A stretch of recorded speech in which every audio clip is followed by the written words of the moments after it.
4 otages libérés et présentés ce mardi à la presse. Les faits se déroulent à l'ouest du pays, précisément à Pala. Les 4 personnes enlevées par des ravisseurs depuis février retrouvent enfin leurs familles respectives. Embarqués en cours de route pour un tarif réduit, c'est la stratégie de plusieurs voyageurs. À la sortie sud de N'Djamena, les bus en partance vers Bangor, Mondou ou encore Sarr n'arrêtent pas de faire monter à bord des clients sans ticket, ce qui est un risque pour ces derniers.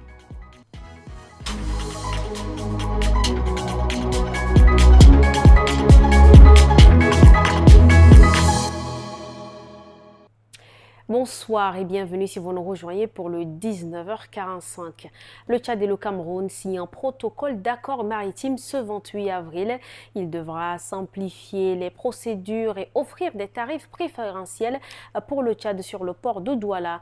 Un accord de 4 ans renouvelable qui caractérise les ambitions du Tchad à multiplier ses accès maritimes, tout comme en Guinée équatoriale. Le Cameroun entend ainsi consolider ses relations avec son voisin sahélien en offrant plusieurs avantages directs via ses marchandises.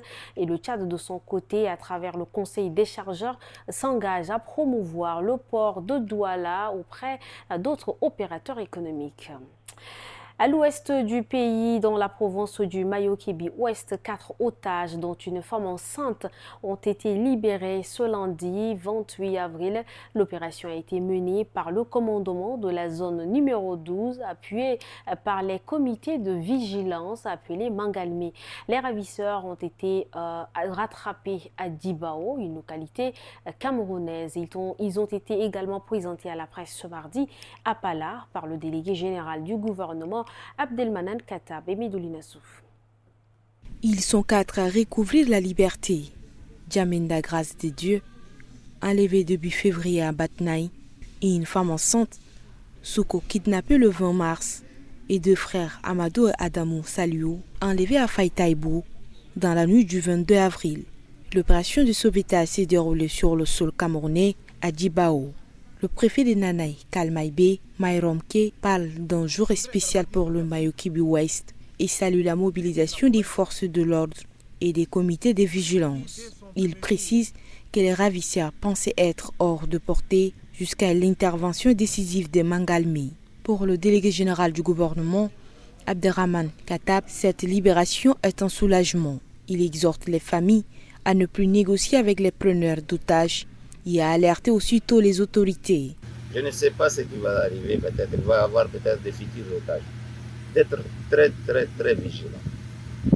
Ne engagez pas de discussions avec les malfrats. Ne engagez pas de discussions avec les malfrats. Dès qu'il y a un enlèvement, il y a des autorités, le préfet est là, et nous avons toujours mis des mécanismes qui peuvent traquer ces malfrats. Et ces mécanismes jusqu'à la marche et j'espère que nous allons triompher grâce à Dieu. Mais cette victoire a un goût amer. Le jeune Albert, enlevé lui aussi à Batnaï, n'a pas survécu. Il a été assassiné par les ravisseurs. Le récit de l'IRSI Pierre rendu par Medouli Souf, le ministre de la Communication porte-parole du gouvernement Gassim Chérif Mahamat a reçu ce mardi 29 avril l'ambassadeur d'Afrique du Sud au Tchad. Les 2 personnalités ont échangé sur le renforcement de la coopération bilatérale entre N'Djamena et Pretoria. Guémé Moussa, Maxime Solmenga, Rataranaï Dongarti. L'entretien a duré une trentaine de minutes. Il a permis à l'ambassadeur sud-africain et au porte-parole du gouvernement d'évoquer plusieurs sujets, dont les besoins du ministère de la Communication et les perspectives du partenariat entre les 2 pays. Nous avons évoqué la nécessité d'une collaboration étroite dans le domaine de la formation liée aux médias au Tchad. Le ministère a été invité à identifier les besoins réels en la matière. Nous allons entamer les démarches pour la mise en œuvre des recommandations formulées. Le diplomate sud-africain s'est dit satisfait de la qualité des échanges et a salué l'ouverture des autorités tchadiennes à une coopération plus dynamique.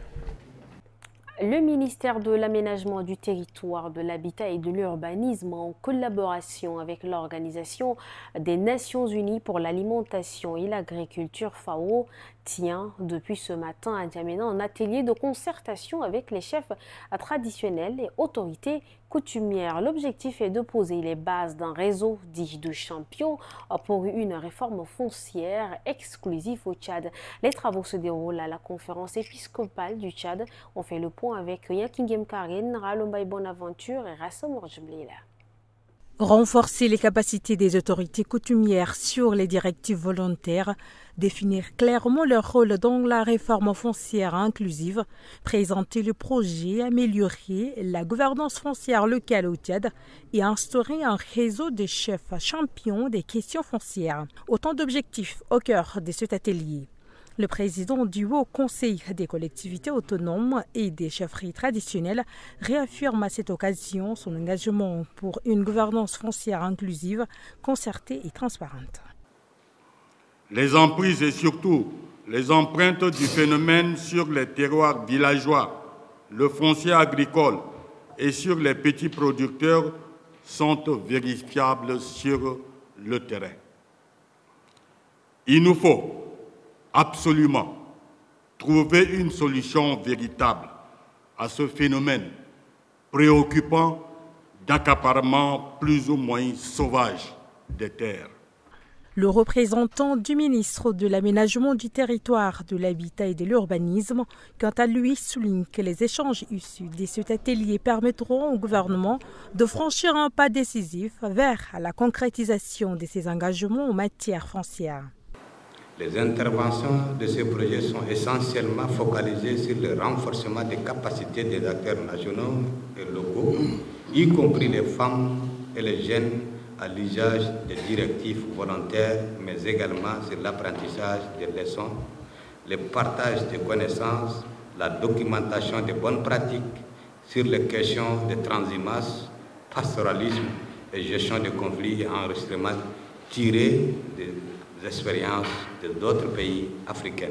Ce projet, financé par l'agence néerlandaise, couvre la période du 1er mai 2024 au 31 janvier 2027.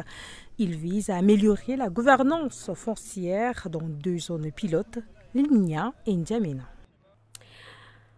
Dans l'actualité en bref, ce mardi, retrouvons Abiba Nguini dans une compilation de 3 informations. Ce mardi 29 avril 2025, son Excellence Beng Van Loshdrecht, nouvel ambassadeur extraordinaire et plénipotentiel du Royaume de Pays-Bas au Tchad, résident à Abuja au Nigeria, a eu l'honneur de remettre au ministre des Affaires étrangères, Dr Abdoulaye Sabrou Fadour, les copies figurées de ses lettres de créance. Cette remise acte d'accréditation en tant que chef de mission marque l'arrivée effective du diplomate néerlandais sur le sol tchadien. Il s'agit d'une procédure indispensable permettant à l'ambassadeur désigné de débuter ses activités en lien avec sa mission inter-tchadienne. Pour ces diplomates, ce moment a constitué une opportunité d'affirmer auprès du chef de la diplomatie tchadienne son engagement à renforcer les liens d'amitié et de coopération entre les 2 partenaires. Rabat accueille du 28 au 29 avril 2025 la 3e édition du Forum parlementaire du dialogue Sud-Sud, sous le haut patronage de Sa Majesté le roi Mohamed VI. Ce forum organisé par le Conseil consultatif marocain réunit des délégations parlementaires, dont celle du Tchad, pour discuter des dialogues interrégionaux comme levier de coopération internationale. M. Ali Kouloutou Tchaïmi a souligné l'importance de la solidarité entre les pays africains et a exprimé la gratitude du Tchad envers ses partenaires. Les travaux portent sur des thématiques telles que l'intégration économique, le développement durable et la sécurité régionale, avec un appel à la création d'un comité de suivi pour assurer la mise en œuvre des résolutions. Ce forum se positionne comme une plateforme stratégique pour une coopération parlementaire dynamique et tournée vers l'avenir. Ce 29 avril 2025, un comité de gestion provisoire a été officiellement installé pour administrer le stade de Mandjafa, sous la présidence de M. Ahdoum Abdoulaye Malik. La cérémonie présidée par M. Adoum Netcho, directeur général des sports, a souligné l'importance de cette infrastructure sportive. M. Netcho a appelé les membres du comité à faire preuve d'engagement et de résilience dans l'accomplissement de leur mission. En hommage au président Mohamed Idriss Déby Itno et au ministre Maïdé Hamid Loni, M. Malik a affirmé la détermination de son équipe à élever la gestion du stade au standard le plus élevé, en mettant l'accent sur l'intérêt supérieur de la jeunesse et du sport au service de la nation. À Walia, la sortie sud de N'Djamena, je le disais dans les grandes articulations, les routes vers Mondou, Koumbra ou Sar se transforment en un véritable guichet informel. À chaque arrêt, des passagers montent son ticket, profitant d'un business clandestin devenu rentable jusqu'à ce que la mairie décide d'y mettre fin. Yakingem Karim, Bailas Emmanuel. C'est une stratégie qui paie. Embarquer en cours de route, particulièrement ici, à Walia, à la sortie sud de la capitale. À chaque instant, les bus à destination de Mondou, Koumbra ou Sar s'arrêtent pour prendre à bord des passagers sans ticket. Et la raison est donnée. Bon, là-bas, peut-être ils parlent de 12 000, 15 000 plus. Bon, ici, quelquefois, là, si on nous sommes manqués de moyens, nous venons ici peut-être pour prendre peut-être moins de 10 000 pour ramener à notre destination. À l'agence, là, c'est très cher. Mais ici, là, c'est un peu... Donc, c'est à 4 000 même, tu vas monter, aller au village. Là-bas, là, c'est à 10 000. Donc, ça coûte cher. Le déplacement pour aller à Dembe et revenir ici pour aller à Kelo, là, ça nous coûte beaucoup de l'argent. C'est pour cela qu'on reste ici pour profiter ici seulement. Rentable pour eux, mais en cas d'accident, les agences de voyage se dédouanent. C'est un risque d'ailleurs. On n'est pas responsable parce que l'agence avait le reçu. Quand tu prends le reçu, c'est aussi votre garantie. S'il y a un cas de perte de colis, c'est par rapport à le reçu que tu veux te justifier. Mais quelqu'un te prend au cours de la route, il n'y a aucun acte qui prouve que voilà, tu as monté le bus. Donc quand quelque chose t'arrive, on n'est pas responsable en fait. Pour remettre les pendules à l'heure, la mairie de N'Djamena a formellement interdit cette pratique dans un récent communiqué. En mot de sport dans ce journal à Doba, les jeunes pratiquants de Nambudo ont franchi une étape importante. Ce 28 avril, la fédération tchadienne de Nambudo a organisé un passage de grade au stade omnisport de la ville, une première pour l'année 2025 placée sous le signe de la commémoration et de la préparation à la scène africaine. Regardez. Kimono bien attaché, regard concentré. À Doba, ces jeunes Nambudoka passent leur grade. Un moment symbolique alors que le Tchad célèbre 40 ans de karaté et 33 ans de pratique de Nambudo. Mais au-delà de la cérémonie, c'est aussi une étape vers un objectif plus grand. Préparer les athlètes tchadiens à la première compétition africaine de Nambudo prévue au Cameroun en 2026. C'est d'abord les motiver pour que la motivation augmente et surtout ça leur permet à eux-mêmes de voir que les plus jeunes, surtout vous avez vu les jeunes de ceinture orange, de jaune à orange, ils sont très bien partis. Et si on essaie de suivre ces jeunes, vous êtes sûr qu'ils peuvent se rivaliser à d'autres Nambudoka d'Afrique et du monde. C'est sur le travail, il n'y a pas autre chose. Donc voilà, c'est de leur dire que oui, on veut les aider, mais aussi il faut que les parents les soutiennent. Il encourage les parents à soutenir leurs enfants dans la pratique sportive, car, dit-il, un esprit sain dans un corps sain. J'ai commencé le Nambudo depuis 2009 avec Maître Mbete Félix.